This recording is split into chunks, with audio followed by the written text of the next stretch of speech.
Hi everybody, this is Professor H again. In this video, we're going to be taking a look at Chapter 3, Part 2, the neonate.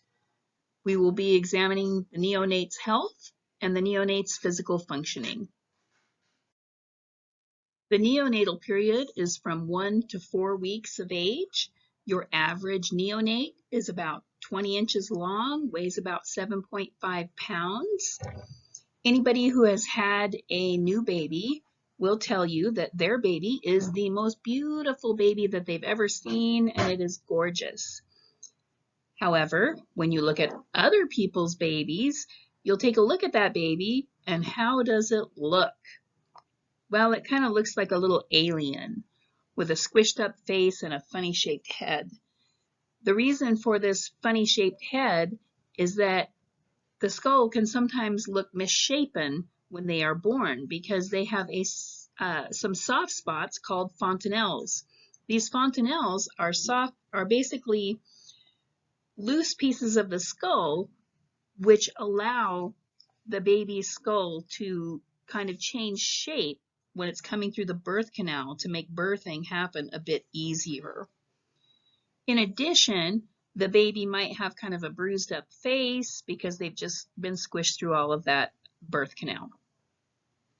Babies sometimes are born with a very fine layer of hair, kind of a fuzzy hair called a lanugo. This is a type of hair that they have in the womb that helps to keep the vernix on them. Vernix is a slimy kind of covering that helps protect the skin. Since they're in that watery environment, they need to protect that skin, and when babies are born, they don't always lose all of that hair right away. Sometimes it takes a little time for them to lose all of that hair. So they are also covered in this vernix, which is this kind of white slimy stuff when they are born that helps them also to slide through the birth canal also. Sometimes when babies are born, they have kind of a yellowish tint to them, and they may have what's called neonatal jaundice, and a treatment for that would be being put under lights to help them recover from that.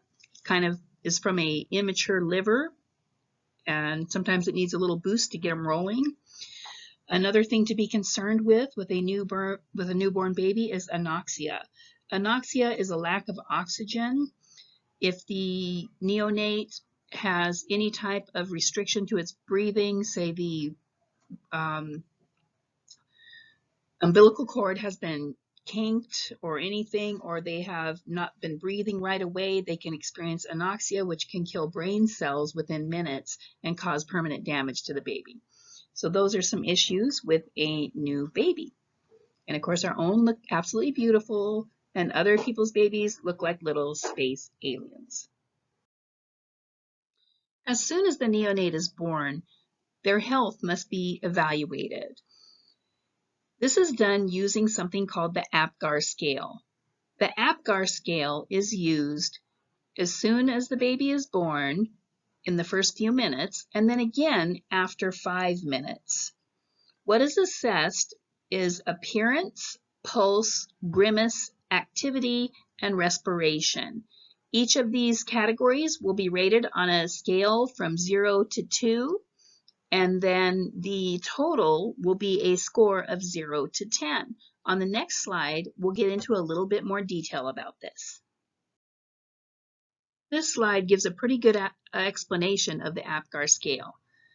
The first category that is looked at is appearance. So they will take a look at the baby and take a look at the body color of the baby. If the baby appears to be blue and pale, they will score a 0. If their body is pink and the extremities, like the fingers and toes, are blue, that would be a 1.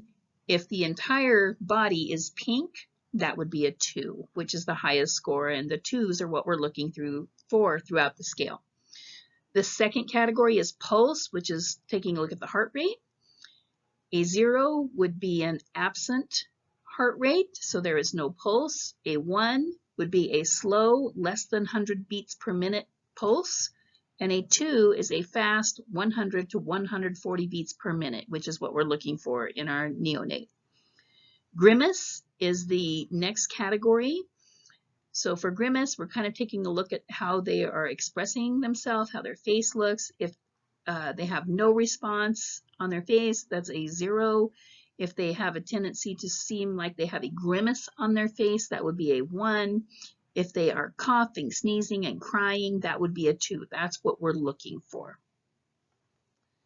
Activity is the next category, and activity has to do with muscle tone. If the baby is limp and just flaccid, that would be a 0. If the baby seems very weak, not really moving around, maybe some flexion of the extremities, but not really moving much, that would be a 1.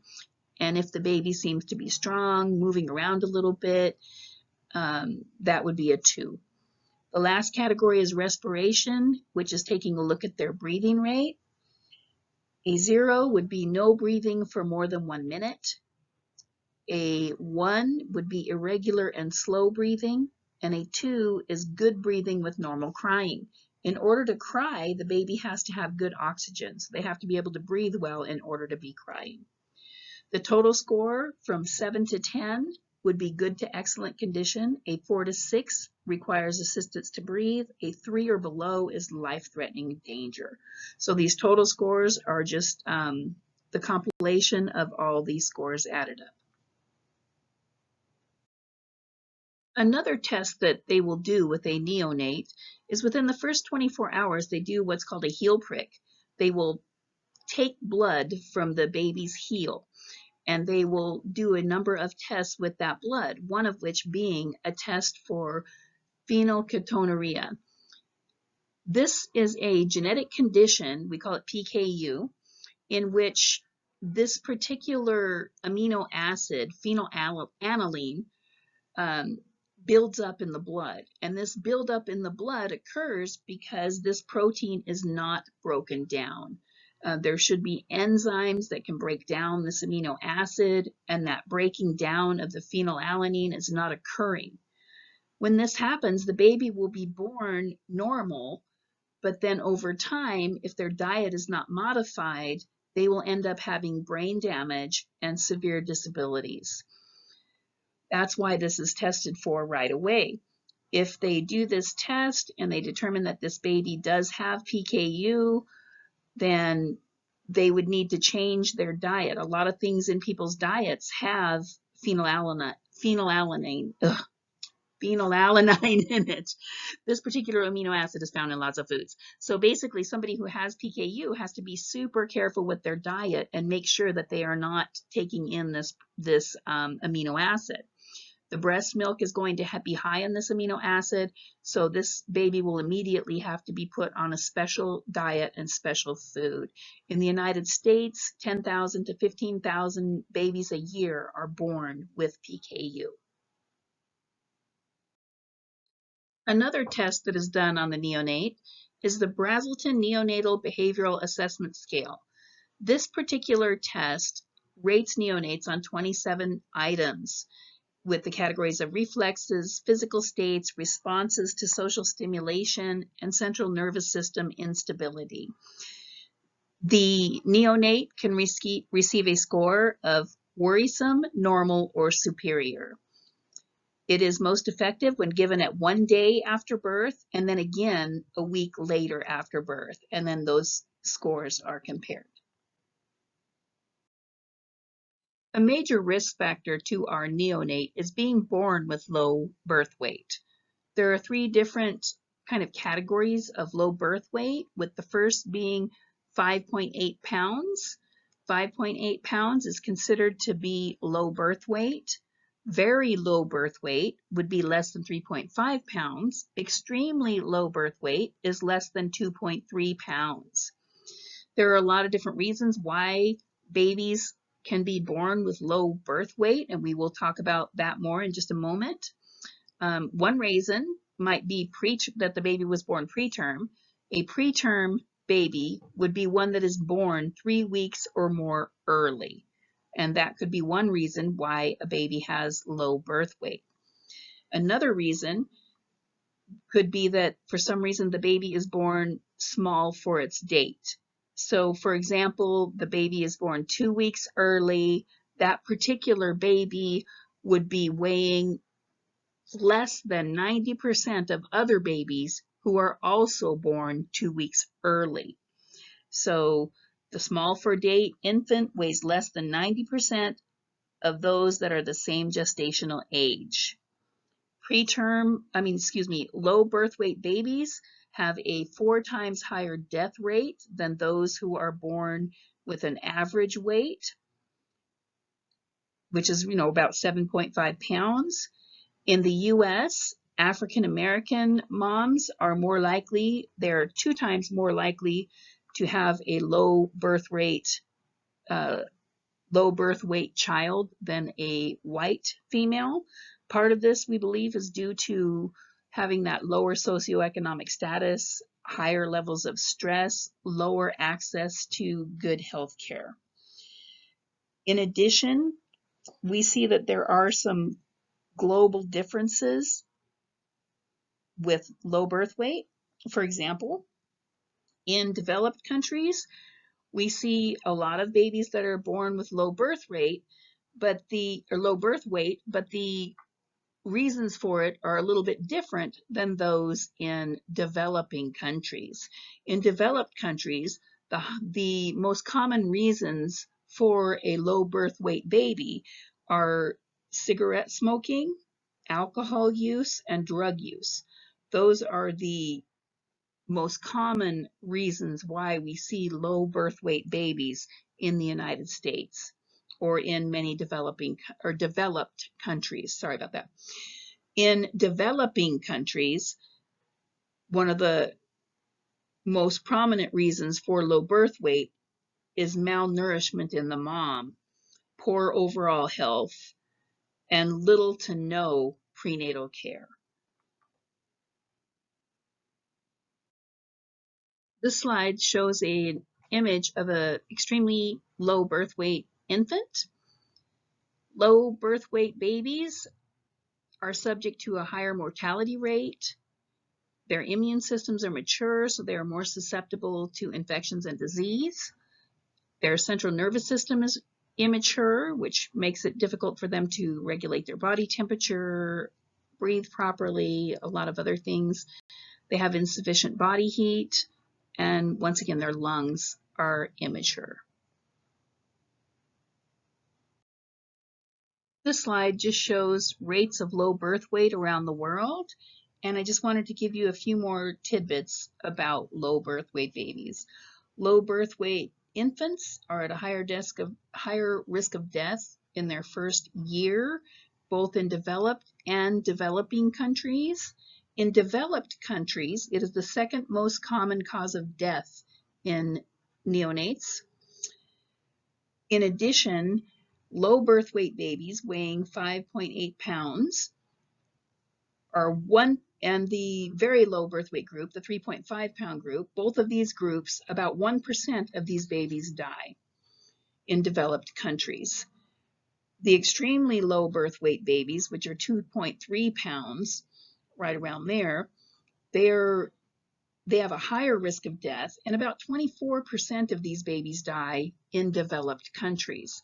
Those babies that are low birth weight being born in developed countries have a bit of an advantage because oftentimes they have access to hospitals, healthcare, and they can be given surfactant, which is a coating for their lungs that is maybe not developed yet, and that can be given to the babies through like a respirator, and that can help their survival rate. Whereas if they were born in a developing country, they would be much more likely to die because they would not have access to that type of treatment.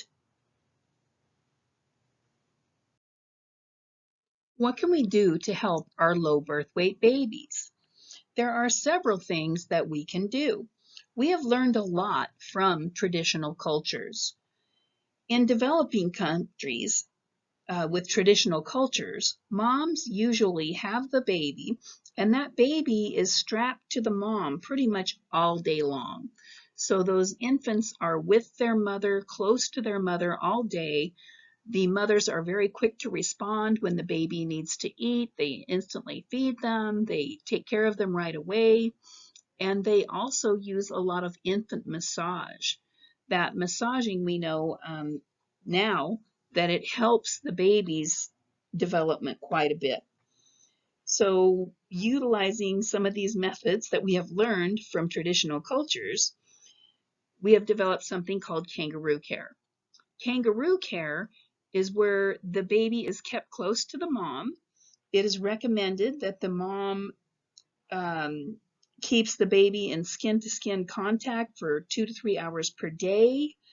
It's supposed to help stabilize and regulate heart rate, breathing, temperature, and sleep-wake cycles. It has been shown to help these babies survive the first year better with a higher survival rate. Interestingly, it will also help these infants to sleep longer, cry less, increase weight gain, and be more successful with breastfeeding, because a lot of these infants have difficulty latching on and latching onto the breast to breastfeed, so it also improves with this. It is used, this kangaroo care method is used in 3/4 of the NICUs in the United States. Those are the neonatal intensive care units. And 38% of these NICUs use the infant massage method as well.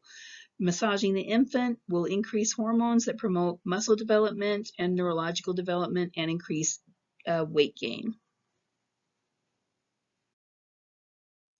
Anybody who has spent any time around new babies realizes that one of the things that they like to do a lot is to sleep.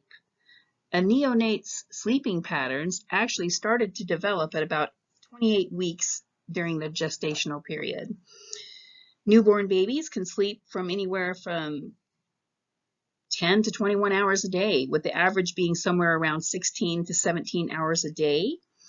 The sleeping patterns are based on when the baby is hungry, and that is very different than the adult patterns, which are based on our light and dark cycles.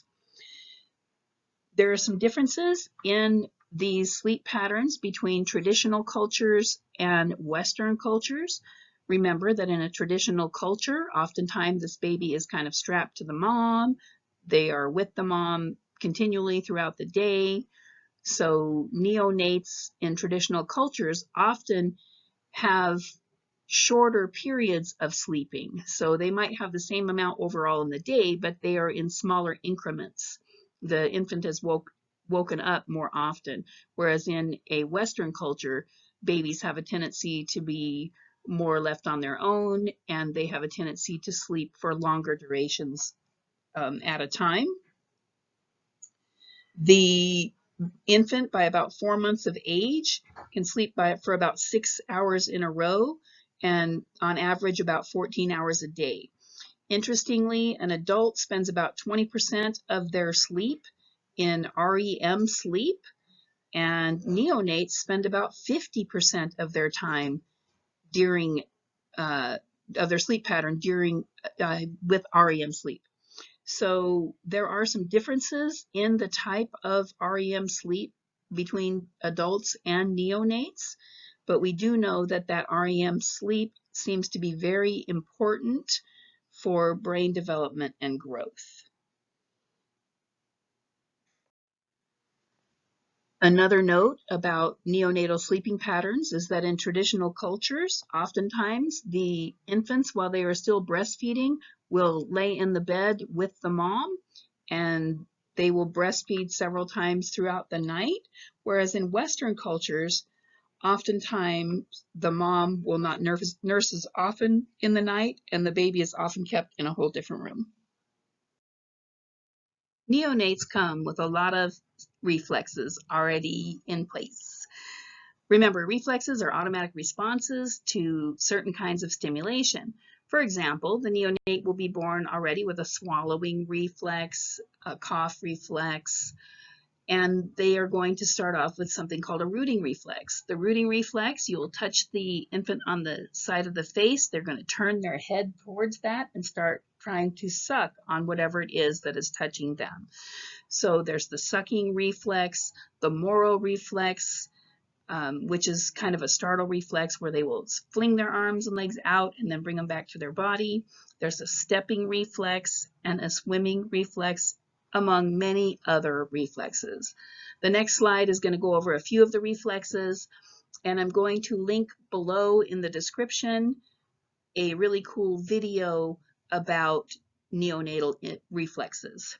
A lot of these reflexes only last for a short period of time, for the first period of, just throughout the neonatal period, and then afterward they're replaced with learned responses. This slide shows a pretty cool chart about neonatal reflexes. So in addition to like the swallowing, the eye blink, and other reflexes, these are some of the more interesting neonatal reflexes. So we have the stepping reflex when you hold the baby kind of by the arms, which is not really advisable. It makes stepping motions. And then the last column here, it shows where this neonatal reflex disappears by. The moral reflex, and this is how you would get it, you would kind of act like you're dropping the baby, like dip it down or make a loud sound, and then it arches its back, flails out its arms and legs, and then brings them together swiftly. The Babkin reflex, where you press and stroke both palms, the mouth will open, eyes will close, and the head tilts forward. Sucking response, anything you put near the baby's mouth is going to suck on. Rooting is where you touch the cheek or the mouth, and the infant turns towards that touch. Prepare for feeding. Grasping, you place an object in the hand and the baby will hold it tightly. So if you put your finger in the baby's palm, it's going to grasp and hold tightly. Swimming reflex, this is a really interesting one, and I wish I could find my video on this because it was really cool. The baby is immersed in water. The baby will automatically hold its breath and make swimming movements with its arms and legs. It can only hold its breath briefly, and these movements only, these little coordinated movements are not really sufficient to get that baby to swim to the edge or anything like that. The baby, if it fell in the pool, would immediately need to be retrieved because this is only a very brief reflex where it shuts off that water from coming into the lungs and it moves its arms and legs. And the cutest named reflex, which is the Babinski reflex, which is where you stroke the side of the foot or the bottom of the foot, and the foot kind of turns in and the little toes spread out. It's a super cute reflex. So once again, I will link the video down in the description below. I went ahead and left this slide in. This is the link to the newborn reflexes page. Had I been doing this video using a video app instead of the PowerPoint narration, then you would have been able to see this video here. Instead, you're going to have to click down in the description below to find this video on newborn reflexes. We're going to finish up with taking a look at neonatal senses. The first sense we'll talk about is touch. It is the earliest sense to develop, and it is thought to develop as early as 2 months of gestation. At that 2-month period, there has been evidence of a fetus responding to a touch on the face. By about 7 months, all parts respond to touch. It is possible that the rooting reflex may be also present at that 2-month period. Previously, doctors used to think that babies did not experience pain, so surgeries and such were done on infants without any type of pain relief because it was believed that babies did not feel pain, just as earlier experimenters felt that animals didn't feel pain because they didn't exhibit it the same way as an adult. It was thought that they did not experience pain. The next, and interesting, another point on that is that there has been research to show that giving an infant sugar water for a minor procedure works in the same way that a mild anesthetic would work. So or a mild analgesic, sorry, pain reliever. So if you have a short procedure, like a 5 to 8 minute procedure in an infant, like a blood test, eye exam, some type of minor procedure, you can actually give an infant sugar water, and it can help them to not feel the pain as intensely. The next sense we'll talk about is taste and smell. This also develops in the womb. The amniotic fluid that the baby is submersed in while in utero has the taste and smell of the foods that the mother is eating. So infants will show a preference for smells and tastes that they are familiar with from the mother's diets. Also, it has been shown that infants will prefer sweet tastes and that they prefer their mother's breast milk smell more than another breast milk smell. So they can basically tell the difference between their mom's breast milk and somebody else's breast milk. There's also some interesting research about moms where actually they've done studies showing that a mom can actually recognize their own infant by smell. And I'll see if I can find that research and link it for you guys. The neonate's sense of hearing is well developed before birth. They become accustomed to their mother's voice and sounds in their environment when they are in the womb. Interestingly, there have been studies to show that shortly after birth, the baby prefers their mother's voice and their mother's own language. And you're probably thinking, well, how do you know this? Did you ask the neonate? Could it answer that question? No, we did not ask them, but there are some methods that are used. We use something called habituation, and that is where there's a change in, for example, looking or sucking on a pacifier. And the research that I'm kind of referring to is where the babies were given a pacifier and they basically were measured in how much they sucked on the pacifier. It is believed that the stronger they preferred something, or the stronger they were paying attention to that sound, the more they would be sucking. And that's how they measured that. There's a lot of really interesting stuff that we're going to take a look at later that have to do with how we measure certain things in infants when we're trying to do research with them. Babies, although their hearing is already pretty well developed, they do have trouble initially with locating sound, like where did that sound come from? So they have a little bit of difficulty with that starting off. But this is one of those senses that also will be improving with time. The last of the neonatal senses we're going to talk about is the sense of sight. It is the least developed sense at birth, and their visual acuity is only about 8 to 14 inches. What that means is that when you're holding your baby to feed it, either breastfeeding or bottle feeding, that is about the maximum distance that that baby can see clearly, is about from where you're holding them to your eyes, around 8 to 14 inches. Binocular and color vision improve over time. The cones in the retina are the cells that are specific for that kind of detail and color vision, and those are not fully developed yet. The muscles of the lenses of the eye, which are important for focusing, also are not fully developed. And so those structures have to develop so that they can see better. Babies also happen to prefer seeing a clear pattern rather than a random design. So if you have something with stripes, like real bold stripes, a baby will prefer to look at that over something with like just a floral pattern. Babies will also prefer faces to other patterns. So if you have some type of pattern that would represent a human face, a baby would prefer to look at that. And how do we know these things? We are going on the assumption that the longer that a baby will look at something, the more they like it, or the more they are interested in it. At about 6 to 12 months of age, our infants should have about 20/20 vision.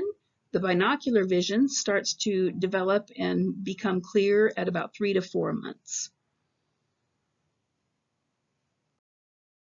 Well, that's it for now. Next time, we'll go ahead and take a look at how we care for the neonate. Thanks for tuning in, and I hope this PowerPoint helps you a little bit with your studying, and I hope you have a lovely day.